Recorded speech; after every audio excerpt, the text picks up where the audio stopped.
Yes, sir. Mod Tricker. Back up in this thing, man. Today, I'll be reacting to some creepy videos that'll have you on edge. Let's get it. This man's name is Jeffrey Bezos. Jeffrey is widely known for his success in his creation of a $2 trillion company from just a measly $250,000 investment made by his parents. But Jeffrey has a secret. What is not widely known about Jeffrey is that his grandfather is Lawrence P. Guise. Lawrence P. Guise helped form the Pentagon's super-secret Advanced Research Project, ARPA, in 1958. In later years, that agency was renamed to DARPA. DARPA is responsible for the development of the Internet and spurred breakthroughs in high-speed networking, voice recognition, and Internet searches. And then coincidentally, what one can only perceive as a passing of the torch ritual, 1 year before Lawrence P. Guise unalived in 1995, Bezos founded Amazon in the garage of his Bellevue, Washington home. They know that we root for the underdog, so they prey on our weakness. Question everything, friends. He never mentioned the fact that his grandpa helped to create DARPA. Now it makes sense why he's been able to operate a monopoly for so long with zero repercussions. He comes from a long line of manipulating the public. He's making Bill Gates look like a stand-up citizen. Now that's a little overboard. I take that back. Back now with a new warning this morning about what is being called the Teflon Flu. There's a rise in people that are getting sick in connection with the use of nonstick pans. Poison control centers are reporting an uptick in illness. Last year alone, they had more than 250 cases. It's the highest numbers since the year 2000. Experts say at high temperatures, the Teflon pans are releasing chemicals known as forever chemicals, and that's what seems to be causing illness. Check your cookware. If it's got a lot of wear and tear on it, if you've had it for longer than 3 and 5 years, specifically these non-stick cookware, then you probably should replace them. And when you're using them, you want to make sure you turn on that ventilation. And then, of course, you want to avoid burning these pans. You want to avoid temperatures. I'd be cautious above 400, but technically 500 is when you start to see those chemicals. And then don't preheat an empty pan, and make sure you don't use that broiling setting on these pans, and that can increase your risk. So not only do we have to worry about the food itself being unsafe, now it's coming out that the cookware is bad for you too. The FDA is doing a great job at not doing their job. Thanks, guys. All right, so like at what point are y'all going to wake up to the fact that they are putting it in your face everywhere? This, the Allseeing Eye, Osiris, Apollo, Nimrod, what is that? The compass? No, I am not a that club just because I have a black onyx ring. Anyways, what is this? What is that? On the new movie? What is that? I see the similarities with the single eye and the G on the overalls. The only real difference is that the minions are somewhat likable. This is not a Black Mirror episode. A company called Silicon Intelligence says they can use AI technology to bring back your loved ones who have passed away.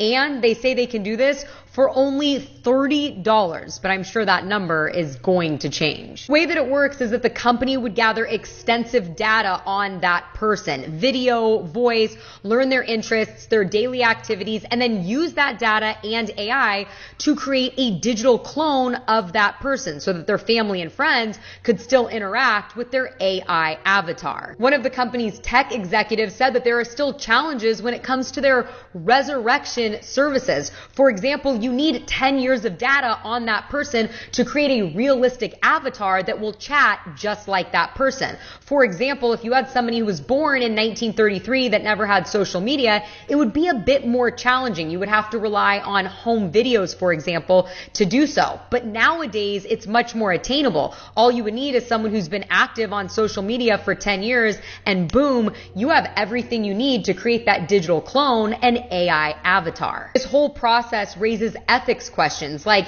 how do we move on in the grieving process if we use AI to short circuit it? Or do we even have to go through the grieving process at all? I thought the entire purpose of AI was to help humans solve difficult problems, not to create a $30 Temu version of a relative that's passed away. My grandmother would never forgive me for that.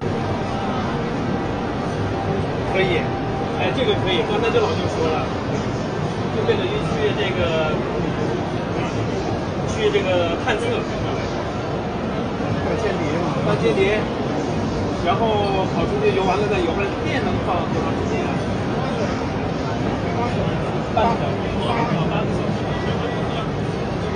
时。And this could be useful for surveilling enemy submarines, but they better make a lot of these, because all it takes is for one hungry shark to mistake this for a carp, and it's a wrap for Mr. Robofish. If you think the 6 companies that control all of media are bad, wait until you learn about the 5 companies that basically control all of book publishing. And I started to look into this after I learned that Ghislaine Maxwell's father, Robert Maxwell, attempted to but ultimately failed to merge with McGraw-Hill. And since I have this book published in 2002, as now we know about this, it really piqued my interest. So the first thing that I saw was Maxwell's company was called Macmillan Inc. So I said, oh, one of the big 5 publishing houses. But that was wrong. Macmillan is a different company privately owned out of Germany. It was started by this family, specifically George, and according to Wikipedia, then you have Penguin Random House, controlled by this private company out of Germany, which at one point was ran by this guy. And according to Wikipedia, anyway, the company did a whole investigation into this, and they say the entire thing is exaggerated, and Wikipedia is not exactly committed to the truth. But everyone always talks about Operation Paperclip, and I'm like, who's publishing your books? Speaking of which, the next company is the Hachette Book Group, and they're controlled by France. So 3 of the 5 companies are privately owned out of Germany and France. And we all see how the Olympics are going. Our 2 American companies are Simon & Schuster and HarperCollins. The latter is controlled by News Corp, so Rupert Murdoch, the owner of Fox News, and the former, Simon & Schuster, is controlled by Paramount Global, so Viacom, so the same companies that control media. And of course, if you look deeper, they're actually owned by Vanguard and BlackRock. If his research is true, then there's probably a lot of knowledge being gatekept if Vanguard and BlackRock are involved, because I doubt Larry Fink is trying to spread wisdom. At BlackRock, we are forcing behaviors. Have you seen this recent UFO sighting that's starting to go viral? The object was spotted over a city in Brazil on July 7, 2024. It was seen in broad daylight, and if you watch closely, you'll see it morph, expanding and contracting. Was this a non-human intelligence craft? What do you think it was?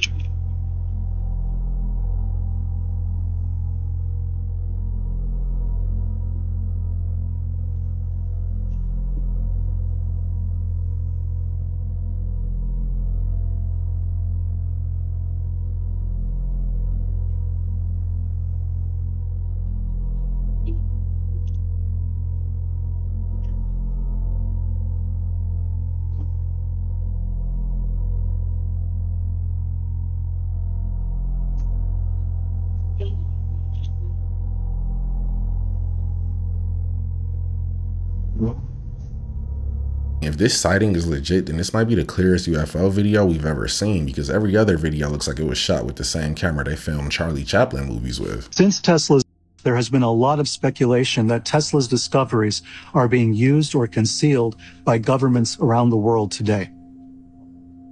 Those governments include the United States.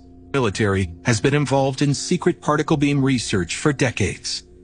Research that could have been triggered by papers stolen from Tesla's hotel room in 1943. I'm not surprised that the only Nikola Tesla inventions that they're actually interested in are the weapon systems. He also created free energy devices, but they probably shredded those papers. In 2019, Madonna performed at Eurovision, covering one eye with a patch and wearing a crown, or a corona, on her head. The song that she sang contained the lyrics, "Not everyone is coming to the future. Not everyone is learning from the past. Not everyone is coming to the future. Not everyone that's here is gonna last." Not everyone is coming to the future. Not everyone is learning from the past.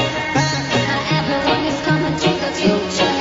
Not everyone that's here is gonna last. All the while, people with gas masks were dancing around her. At one point, Madonna blows a wind of on the masked people, and everyone, while the screens in the background show a broken Statue of Liberty. This performance took place in May of 2019, 6 months before the news started ringing the bell on the current pandemic. I know Madonna is a legend and everything, but if I'm ever at a concert and they break out the black robes, that's my cue to exit the building before the rituals start.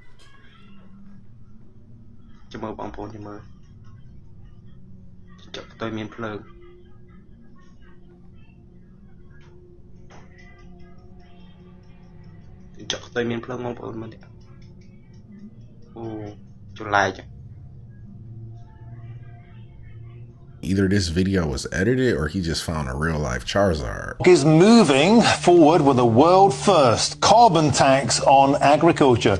Now, the Danish government is planning on taxing farmers up to 80 quid for every single cow to encourage less meat consumption and to tackle climate change. Well, Danish ministers hope the proceeds from the tax to help farmers to go green. Well, is this an utterly mad policy, or do policymakers deserve a pat on the back? To discuss it, I'm joined now by the agricultural policy analyst for the Consumer Choice Centre, Bill Wirtz. Bill, welcome to the show. A meat tax sounds like yet another sinister nudge to make us all vegans. And what about the impact on the farming industry in Denmark?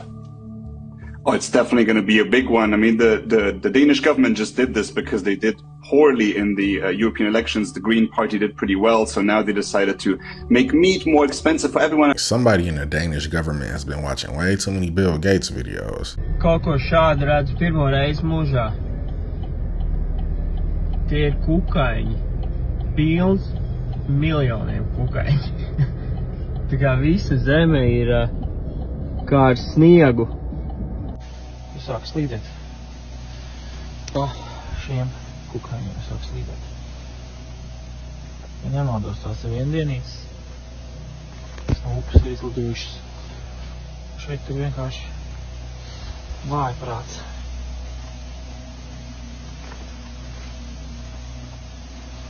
Es nevaru pat asfaltam izrakties. Tur slānis tāds. I've seen a Mayfly swarm before, but never this many. This is enough to call for a snow day. It's the food that they think is the same is not the same anymore. You know, everybody's for free choice. Whether we're liberal or whether we're conservative, we've all got that streak in us. But the fact is, you cannot have free choice unless you have an informed choice. And you can't have an informed choice if they're lying about what's on the label. What about Pam cooking spray? Everybody knows what Pam is. It's some kind of little healthy oil with compressed air that you spray it and it gets on your pan. It's not compressed air that, you know, and they don't tell you, but it's butane and propane. People don't understand that they are spraying lighter fluid on their children's hotcakes. Pair this with a Teflon frying pan and those pancakes will turn you into a human Zippo. New robot just dropped. Meet Figure 2. This humanoid robot is sleeker than its predecessor Figure 1, having tucked away much of the exposed wiring. 6 onboard cameras provide the Figure 2 with its view of the world, and hands with 10 fingers and 16 degrees of freedom will have what Figure calls, quote, human-like strength. The robot can carry more weight, has longer battery life, and more computing power than the Figure 1. A partnership with OpenAI has given the robot the power to hold a conversation and obey commands. It can learn to do different tasks via training and simulation and mimicking human demonstrators. Figure's partnership with BMW allows the company to learn and experiment with how these robots could be put to use in automobile manufacturing. Like its humanoid robot competitors, Figure is aiming at the labor market, using employer anxiety around staffing as a selling point. What do you think of humanoid robots? Handy helpers or soulless job stealers? There might be a lot of manufacturing jobs going away soon because Figure 2 won't be forming a union and complaining about work conditions, which is a dream scenario for most CEOs. So you guys know Robin Williams. He often was very tortured as a comedian. You know, heard lots of things in his life. I've seen interviews with him, like talking about all these like voices that he would hear in his head. And he was asked by US Weekly, you know, what is his process? How is his acting? And he said, it's literally like possession. All of a sudden you're in and you get this energy and it starts going. And later on in the article, he says, but there is also this thing, it is possession. In the olden days you'd have been burned for it, but there's something empowering about it. I mean, it's a place where you can be a Dr. Jekyll or Mr. Hyde, where you can actually become this other force.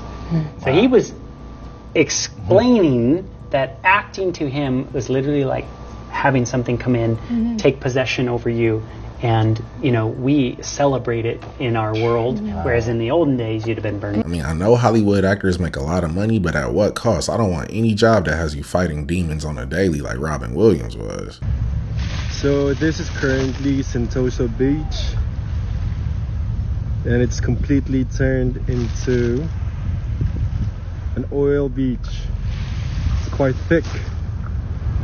There is no way anyone could survive swimming in this. They have completely put this, they barricaded the beach all the way through Tanjung Beach, and workers are trying to do whatever they can. They've brought in a truck of some sort of a fabric that would probably catch all of this awful black oil along the shoreline. This is crazy. If you look at it, oh my, look at that. It's really thick. I feel terrible for all of the wildlife, but don't let the American government see this, because they're going to decide that Sentosa Beach needs freedom and send in SEAL Team 6. Guess who runs the United States? Everyone says, oh, it's the Rockefellers. It's the Collins family. Now, who are the Collins? Well, there's a fellow called Christopher Columbus, who in Spanish is called Cristóbal Colón. He came from one of the papal families called the Colonna family, and they were the enemies of the Orsini family, who considered themselves to be the Maxima family. The Rothschilds and the Windsors come from the Orsini family. The Orsini and the Colonna were fighting in the Middle Ages to beat popes. One pope finally comes along in history and says, right, you've got to stop this fighting amongst yourselves. He said, one of your family has to marry one of their family, and you have to make amends, and we have to make a papal bull, and we have to work together. And from then on, the Collins family, becomes Columbia, District of Columbia, the Knights of Columbus, Columbia Pictures, British Columbia. If what he's saying is true and the Collins family run this country, then they must be some slumlords, because it's not in the best of shape right now. Can music hold reversed hidden messages? Backmasking or backward masking is the theory and alleged technique of hiding messages in music. The message can only be heard when the music is played in reverse. These messages are meant to be received subliminally and aren't interpreted consciously.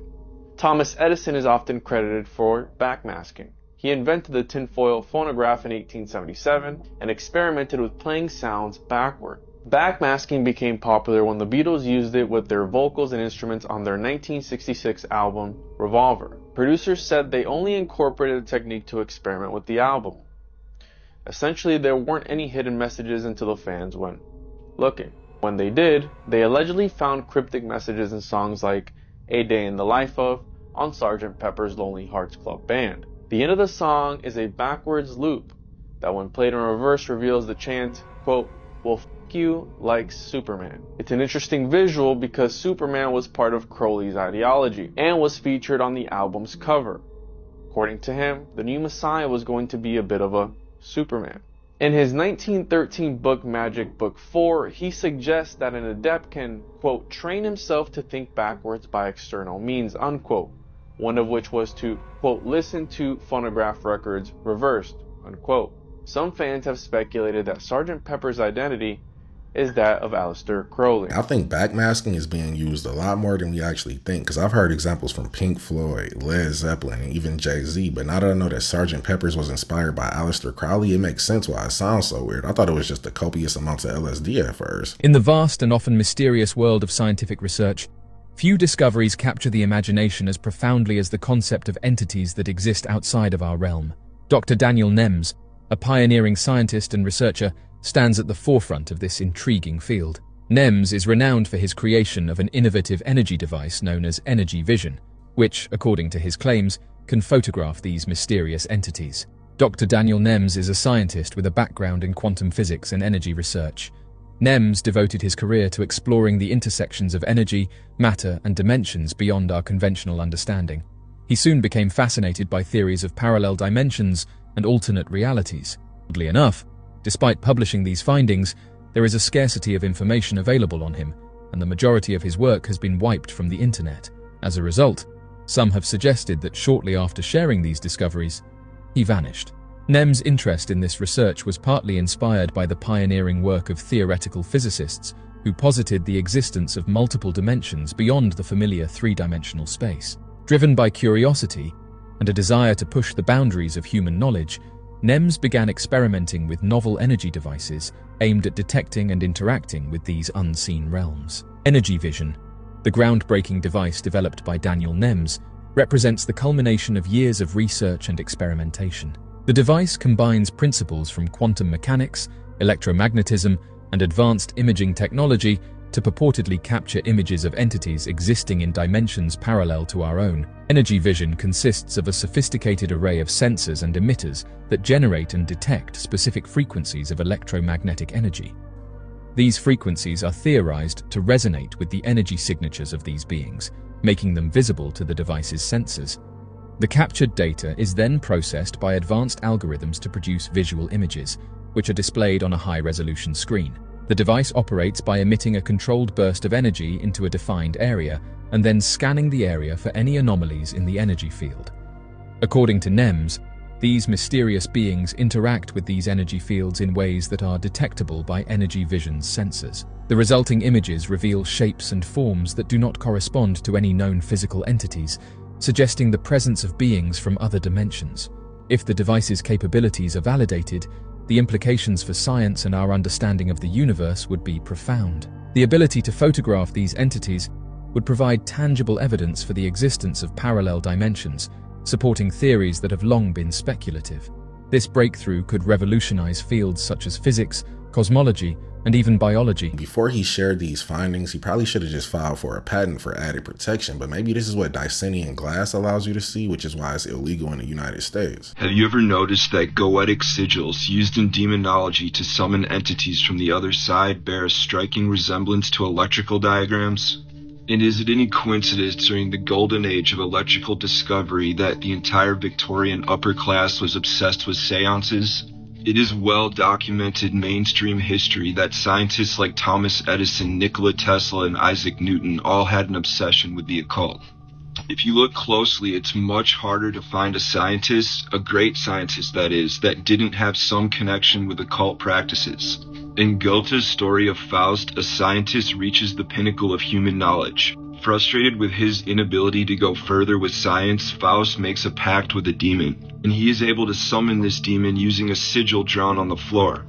Is it possible that this story wasn't just an allegory? Why did people who are smarter than us take this stuff so seriously? I love science, but not enough to conjure a demon for it. If this story is true, then Faust was a little too committed. This is another ether building that got covered up. This is mud sediment from the flood on the building that just breaks right off. This is all mud that just crumbles right away. This is not stone. This is dried mud and sediment. Look, crumbles right to dirt. All these points are electrical conductors. They rip the electrons from the air. It's going to ground the charge into this building through these bricks. This is all piezoelectricity. This is not a library. All mud right here. The brown on the brick, that is dried mud. This whole building got flooded out. You can see the weathering on the rock. That's all mud caked on there like concrete. You can see it literally forms a layer. You can peel it right off. You can literally pull it off into pieces. It's big. They put concrete in here to fill these spaces. This is not a foundation. This goes down, way down. Look at this right here, how this was laid. You see how it's all sloppy right here. All this is running right here across the brick. This is not even the same stone that's right here. They added this whole entire stepping system. They turned it into an old library. This all goes down. Look, that was a window right there. This comes down and drops off. These are not foundations. That is not a foundation. There's going to be a foundation with a date, a cornerstone, and a maker's mark. This is not a library. This is an abandoned ether center. Them windows right there, that's what the atom looks like. You can see all these stained glass windows get covered or ripped out and turned into antiques and collectibles. Look, here's another one. They ripped it right out. There is not a foundation on this whole building. It's in the ground. They covered it. There ain't one erected date on the face of this building. I know the mud flood is just a theory, but this is some pretty compelling evidence. Whoever went through all this trouble to refurbish this building should have at least washed off the actual mud. So this is the evolution of Neuralink, if you will. Introducing Brain Bridge, the world's first revolutionary concept for a head transplant machine, which uses state-of-the-art robotics and artificial intelligence to complete. They're trying to pioneer this research and this procedure. They can take the consciousness of an elderly person. The brain can stay active with a young body for another couple hundred years. Whoever came up with this concept watched the movie Get Out way too many times. Something about this lady in the crowd still doesn't sit right with me.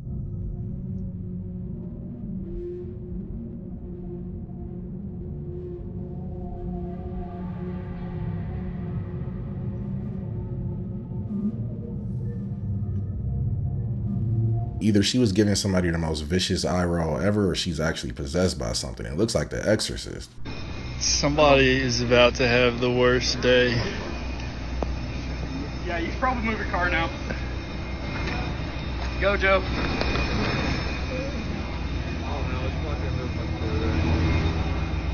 This looks like what happens when you put regular dish soap in a dishwasher. Somebody is definitely getting fired for this. But that was the video, guys. Don't forget to sub up, hit that notification bell, and I'll catch you in the next one.